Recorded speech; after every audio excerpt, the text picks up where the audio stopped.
Si quelqu'un vous abordait et vous disait « J'ai une mauvaise nouvelle puis j'ai une bonne nouvelle », laquelle des deux aimeriez-vous entendre en premier? Il y en a qui aiment mieux entendre la bonne pour se préparer pour la mauvaise. On n'est pas tous pareils, mais on est pas mal tous pareils qu'on n'aime pas vraiment les mauvaises nouvelles. Right? J'ai-tu le chose pour... je ne le vois pas. Ah, il est ici, c'est beau. Parfait. On n'aime pas les mauvaises nouvelles. Je ne vois pas ici, mais ça marche. Est-ce qu'on... ça va m'éviter de me tourner toujours. Et auparavant, au niveau du domaine de la santé, on ne disait pas vraiment aux patients toute l'ampleur de, exemple, une mauvaise nouvelle, le cancer ou des choses comme ça. Puis parfois, le patient, lui, ne voulait pas le dire à sa famille pour ne pas, justement, les blesser ou qu'ils se sentent mal, ou des choses. Il y avait comme un malaise. Mais aujourd'hui, ce n'est plus comme ça. Aujourd'hui, on sait que c'est une meilleure idée de dire aux gens les vraies choses. Pourquoi? Pour qu'ils puissent se préparer. Parce que s'ils sont dans l'ignorance par rapport à ce qui s'en vient pour eux, ils ne peuvent pas vraiment se préparer. Mais Jésus, dans son ministère terrestre, il y avait une mauvaise nouvelle pour ses disciples.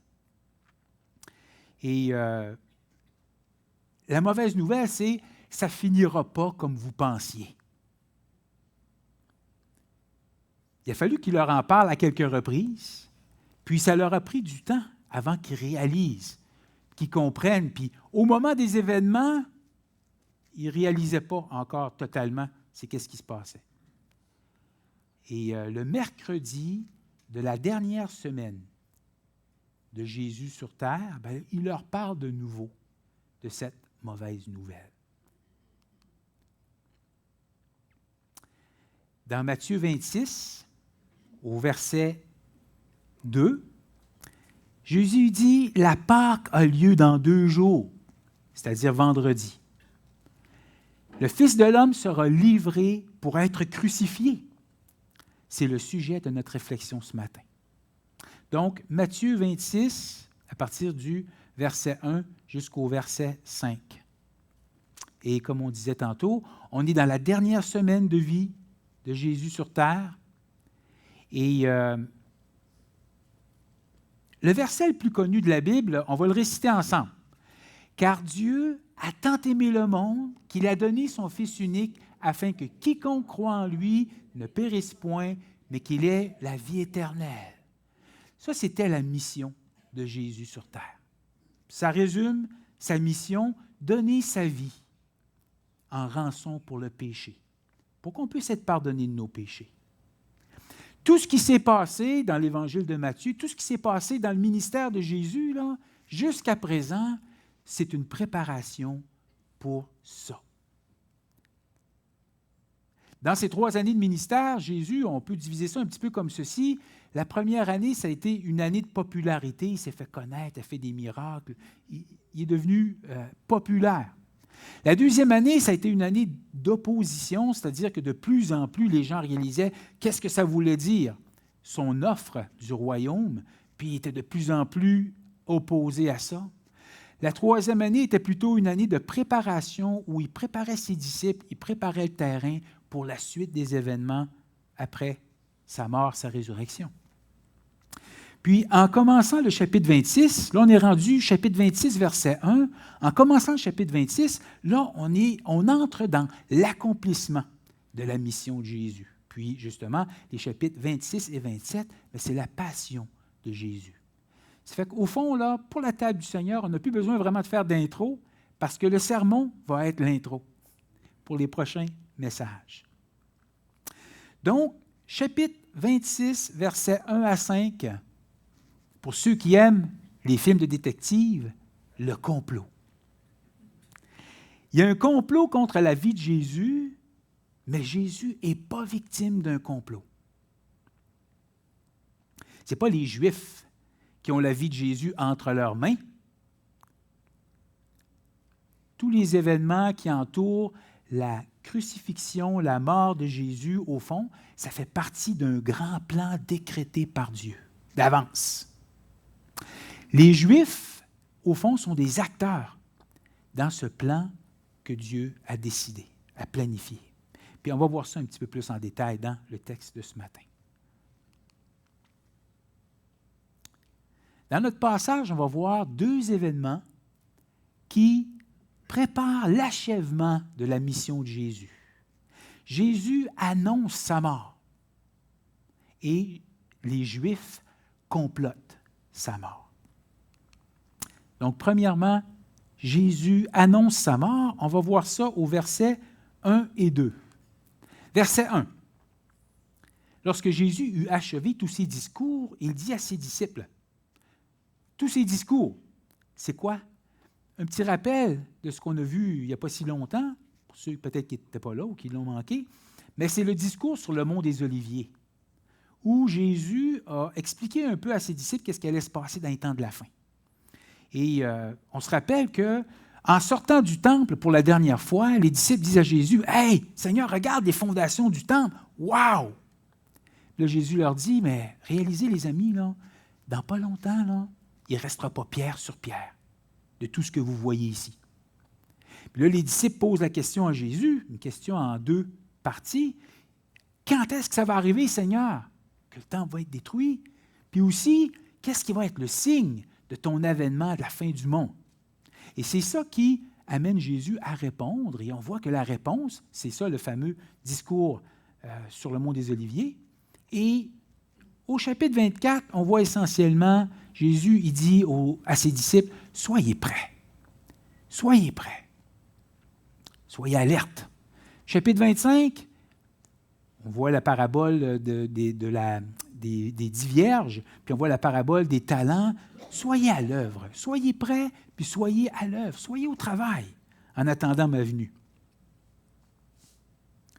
Fait qu'on voit que Jésus a achevé ses discours, il dit à ses disciples, puis là, il va les ramener à la réalité de sa première venue. Là, il parlait de son retour en gloire, mais il va les ramener à la réalité de sa première venue, la raison de sa première venue. Verset 2, « Vous savez que la Pâque a lieu dans 2 jours et que le Fils de l'homme sera livré pour être crucifié. » Déjà à 12 ans dans le temple, Luc il nous rapporte que Jésus savait quelle était la direction de sa vie. Il fallait qu'il soit occupé aux affaires de son Père. Il y avait une mission. Hein? Quand Jésus a commencé son ministère public, les Juifs attendaient un Messie qui allait les délivrer du joug des Romains et qui allait régner. Jean-Baptiste, lui, quelque chose de vraiment spécial, c'est qu'il est en train de baptiser sur le bord du fleuve Jourdain.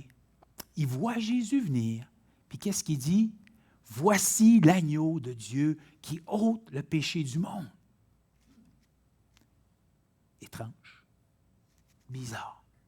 Ça détonne de ce que les Juifs attendaient. Mais le même jour, André va voir son frère Pierre, puis il dit, « Pierre, Pierre, on a trouvé le Messie! » Il s'attendait à un Messie. Jésus, il dit à Nathanaël, avant que Philippe l'appelle, qu'il l'a vu sous le figuier. Puis là, qu'est-ce que Nathanaël répond à Jésus? « Rabbi, tu es le Fils de Dieu, tu es le roi d'Israël. » C'est ça qui était l'attente. Fait que là, Jésus, à ses premiers disciples, il leur dit, « Suivez-moi. » Et Jésus prêche, enseigne, fait des miracles, guérit, sa popularité augmente, mais assez tôt même, dans son ministère, il commence à leur dire, « Ça ne finira pas comme vous pensez. » Cette trajectoire, son règne, ne viendra pas comme les disciples s'attendaient. Puis au moins à 3 autres reprises dans l'Évangile de Matthieu, on voit ça, Jésus qui dit ça. À Césarée de Philippe, après que Pierre ait eu reconnu Jésus comme le Messie, dans Matthieu 16, verset 21, dès lors, Jésus commença à montrer à ses disciples qu'il fallait qu'il aille à Jérusalem, qu'il souffre beaucoup de la part des anciens, des principaux sacrificateurs et des scribes, qu'il soit mis à mort et qu'il ressuscite le 3e jour. Après la transfiguration, dans Matthieu 17, pendant qu'ils parcouraient la Galilée, Jésus leur dit, « Le Fils de l'homme doit être livré entre les mains des hommes, ils le feront mourir, et le troisième jour, il ressuscitera. » Les disciples furent profondément attristés. Puis en montant à Jérusalem, dans Matthieu 20, il dit, « Voici, nous montons à Jérusalem, et le Fils de l'homme sera livré aux principaux sacrificateurs et aux scribes. Ils le condamneront à mort, ils le livreront aux païens, pour qu'ils se moquent de lui, le battent de verge et le crucifient. Et le troisième jour, il ressuscitera. » Là, il donne plus de détails. Puis c'est plus déroutant encore. Mais là, jusqu'à date, ça pouvait être n'importe quand. Il ne savait pas quand est-ce que ça viendrait. Ils ne saisissaient pas vraiment, les disciples. Mais là, maintenant, c'est plus pareil. Verset 2, « Vous savez que la Pâque a lieu dans 2 jours, que le Fils de l'homme sera livré pour être crucifié. » C'est dans 2 jours que ça se passe. Puis vous vous rappelez peut-être que dans Matthieu 24, verset 36, Jésus il parle de son avènement, de son retour en gloire. Puis il dit, « Pour ce qui est du jour et de l'heure, personne ne le sait, ni les anges des cieux, ni le Fils, mais le Père seul. » Donc, à sa première venue sur terre, Jésus, il limite la pleine utilisation de son omniscience. Mais là, maintenant, ici, là, il sait quand va être le grand moment. Vous savez que la Pâque a lieu dans 2 jours. Et c'est là que le Fils de l'homme, merci beaucoup, Christian. Muchas gracias. Il va être livré pour être crucifié. Fait qu'on voit souvent dans les évangiles que Jésus, il met le pied sur le break. Il freine les ardeurs pour que les disciples ne s'emportent pas, puis ne le fassent pas roi tout de suite. On voit aux noces de Cana, Marie demande à son fils de faire un miracle pour aider le manque de vin. Puis qu'est-ce que Jésus dit à sa mère? Qu'y a-t-il entre moi et toi, femme? Mon heure n'est pas venue. Jésus aime sa mère, mais son heure n'est pas venue. Quand Jésus guérissait quelqu'un, souvent il disait « parle-en pas ». Il ne fallait pas que ça se sache, ça s'ébruite trop.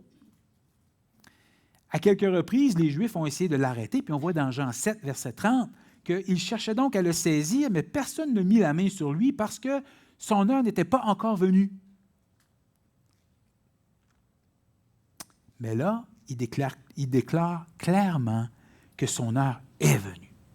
Là, puis dans le jardin de Gethsémani, il va mettre le pied sur le gaz parce que le moment est arrivé. C'est cette année-là que la Pâque va revêtir son vrai sens. Ça fait longtemps que les Juifs célèbrent la Pâque, c'est là que ça se passe. La raison d'être de la première Pâque au désert, puis de toutes les autres célébrations de la Pâque par la suite. Fait que ce que Jésus annonce là présentement, là, c'est l'événement central de l'histoire de l'univers. Dans l'histoire de l'humanité, avant la venue de Jésus, il y a un nombre impressionnant de situations ou d'événements qui vont projeter sur la réalité de la crucifixion de Jésus, de la souffrance de Jésus à la croix. Puis, John MacArthur, il le cerne vraiment. La première mention, là, c'est dans Genèse 3, chapitre 15, ce qu'on appelle le proto-évangile. Le premier évangile, c'est la mention que le fils de la femme va écraser la tête du serpent. Ça, c'est la première mention. Mais John MacArthur, il dit ceci.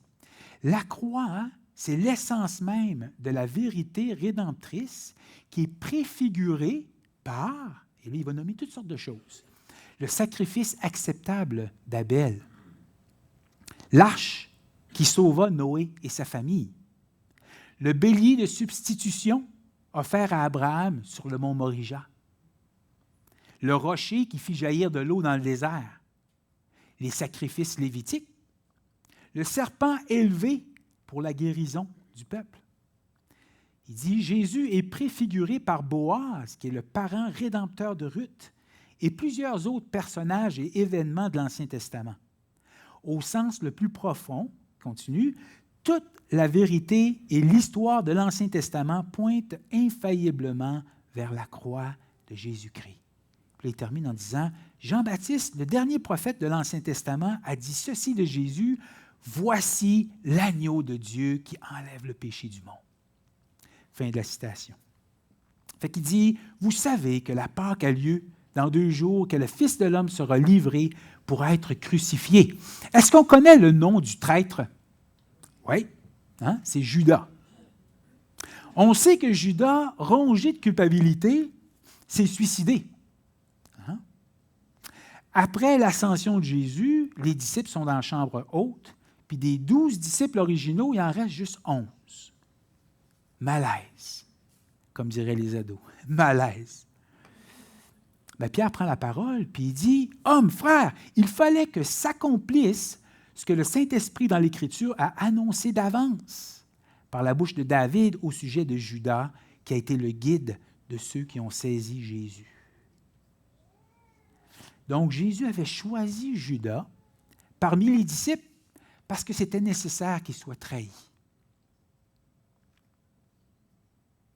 Il savait ce qu'il faisait. Dans Jean 6, on lit, Jésus il dit à ses disciples, « N'est-ce pas moi qui vous ai choisis, vous les 12, et un d'entre vous est un démon? »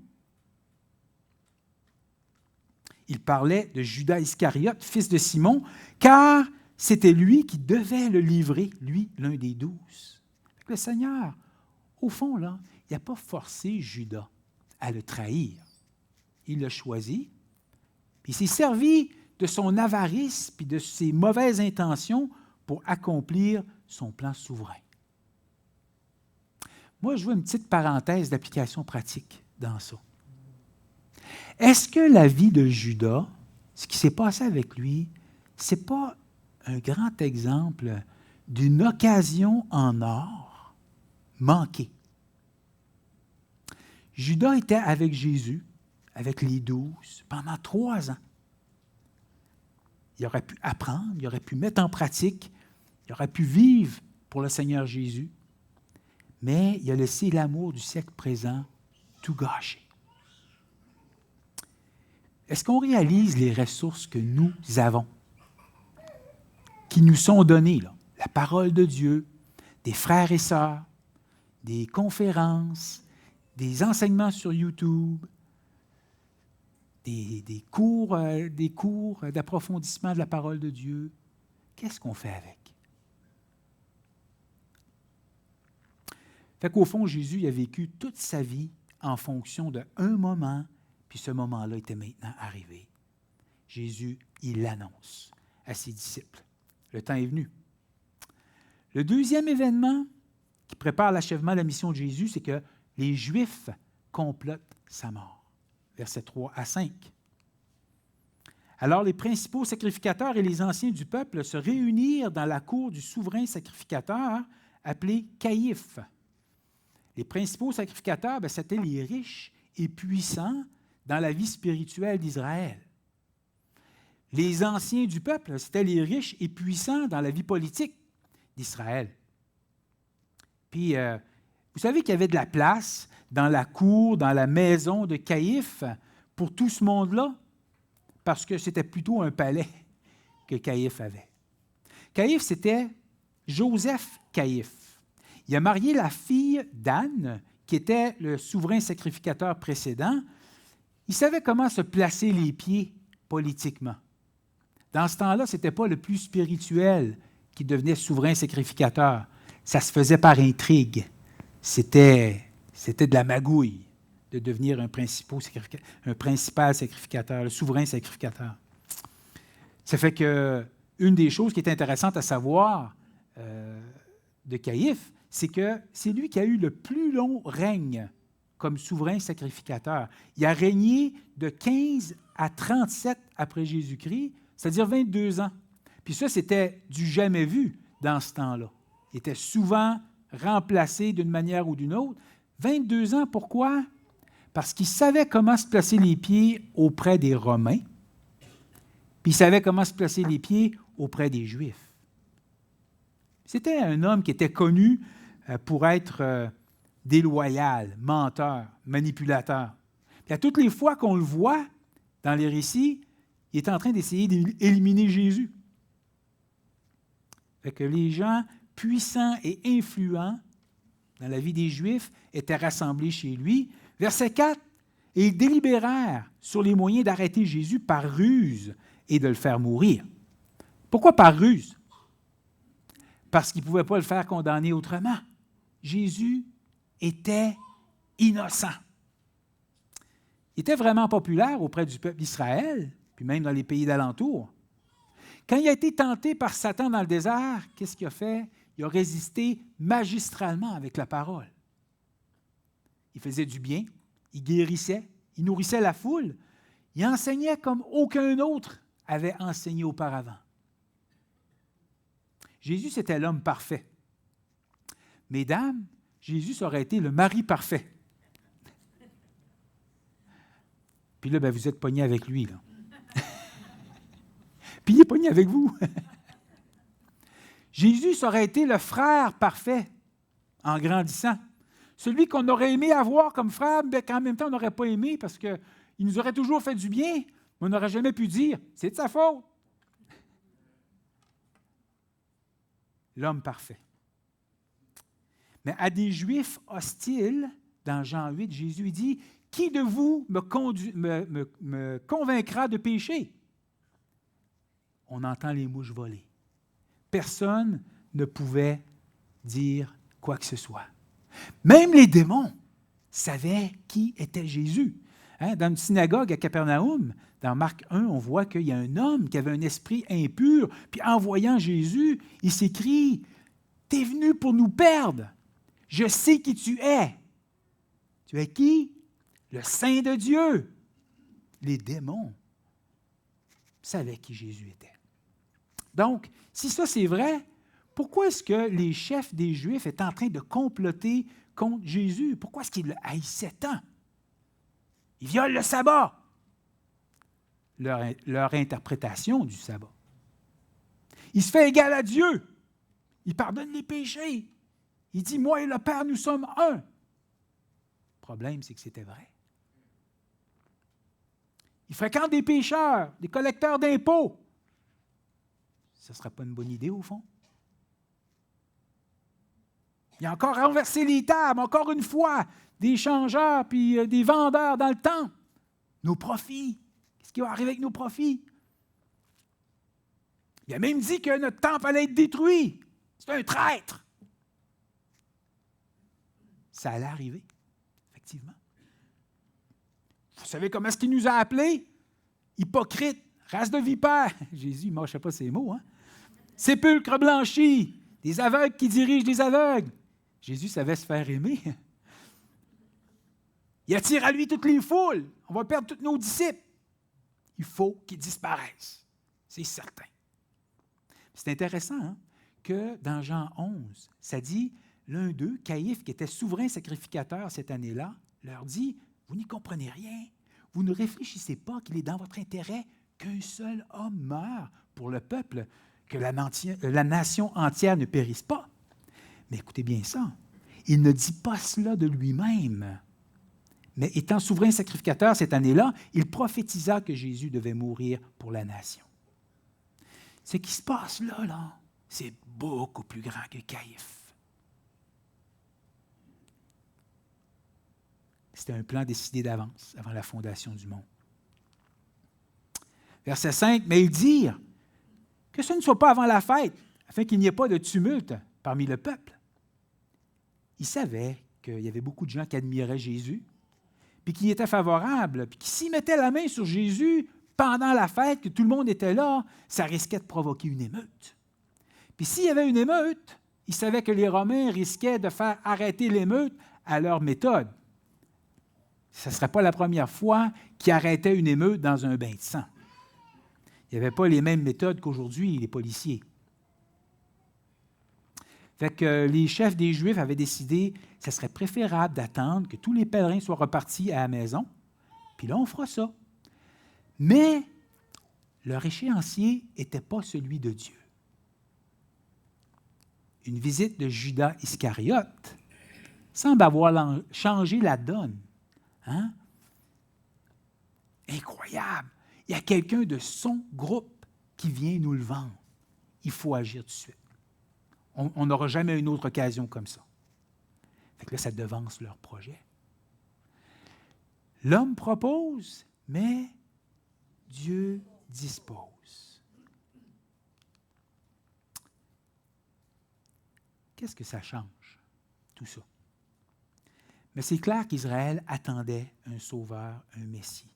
C'est assez étonnant, par exemple, que c'est des bergers qui ont été les premiers à en entendre parler de sa naissance. C'est des astrologues qui sont venus d'Orient pour lui offrir des cadeaux. C'est des pêcheurs, puis des percepteurs d'impôts qui ont tout laissé pour le suivre. Puis les multitudes sont venues à lui, mais les autorités religieuses, les experts de la parole, eux, ils voulaient le tuer. Ils auraient dû être les premiers à reconnaître leur Messie, puis à vouloir le suivre. Mais au contraire, ils étaient ses plus grands ennemis. Mais ce qui crève les yeux dans le récit, c'est que Jésus n'est pas victime d'un complot. Il était pleinement participant dans le plan. Puis dans Jean 10, il dit, « Le Père m'aime parce que je donne ma vie afin de la reprendre. Personne ne me l'ôte, mais je la donne de moi-même. J'ai le pouvoir de la donner et j'ai le pouvoir de la reprendre. Tel est l'ordre que j'ai reçu de mon Père. » Fait que Jésus, Emmanuel, Dieu avec nous, c'est lui l'ultime Pâques. L'agneau de Dieu qui ôte le péché du monde. Il est venu, puis il a donné volontairement sa vie pour qu'on puisse être réconcilié avec le Père. Fait que ma question pour nous ce matin, c'est qui est Jésus pour toi? Est-ce que Jésus, c'est ton sauveur? Est-ce que c'est ton Seigneur et ton Dieu? Un peu comme pour Thomas, quand Jésus lui a montré ses mains, son côté. Mon Seigneur et mon Dieu. Mais si oui, remercie-le de s'être révélé à toi, de t'avoir attiré à lui, de t'avoir ouvert les yeux, le cœur, d'être mort à ta place. Je suis certain qu'il n'y a personne ici qui est comme les chefs des Juifs, qui auraient voulu faire mourir Jésus. Si vous êtes assis ici ce matin, ce n'est sûrement pas le cas. Mais peut-être que tu es venu avec quelqu'un ici ce matin. Tu n'étais pas convaincu, mais tu es venu. Peut-être que tes parents viennent ici depuis longtemps, mais ce n'est pas encore clair pour toi. Peut-être qu'au fond, Jésus t'indispose ou te dérange. Bien, si c'est ton cas ce matin, moi je peux te dire qu'à 18 ans, Jésus m'indisposait, royalement. J'ai eu une conversation avec quelqu'un, puis ça a vraiment fait des flamèches. Mais 2 ans plus tard, le Seigneur avait travaillé dans mon cœur, puis je lui ouvrais, je lui donnais ma vie totalement, librement, puis joyeusement, parce qu'il m'avait montré la réalité. Moi, je te dirais, si tu n'es pas convaincu ce matin, demande au Seigneur de te montrer. Pose tes questions, demande. Viens me voir après ou va voir un des responsables ici. Laisse pas cette question-là pas réglée. L'enjeu est trop grand. Fait que je termine avec ceci. Pour moi, avoir étudié ce passage pour vous le présenter, mais ça m'a fait voir de nouveau à quel point le Seigneur est au contrôle dans tout ça.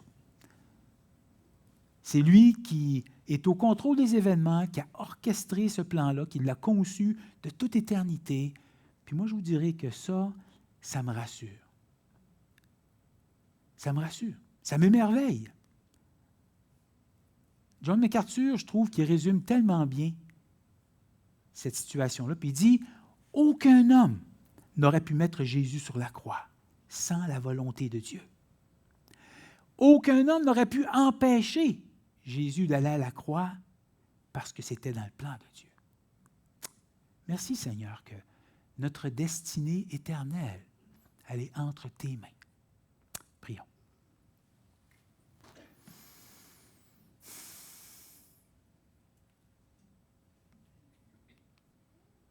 Seigneur, On parle de l'événement le plus atroce de l'histoire de l'univers, qui devrait susciter le plus d'indignation dans nos cœurs. Mais c'était ton plan, que par amour pour nous, tu devais mourir pour nos péchés sur le bois. Merci. Qu'est-ce qu'on peut dire d'autre que merci? Attire-nous à toi, Seigneur. Donne-nous de t'aimer davantage en retour à la lumière de combien tu nous as aimés. Pour ta gloire. En ton nom précieux, on prie. Amen. Amen.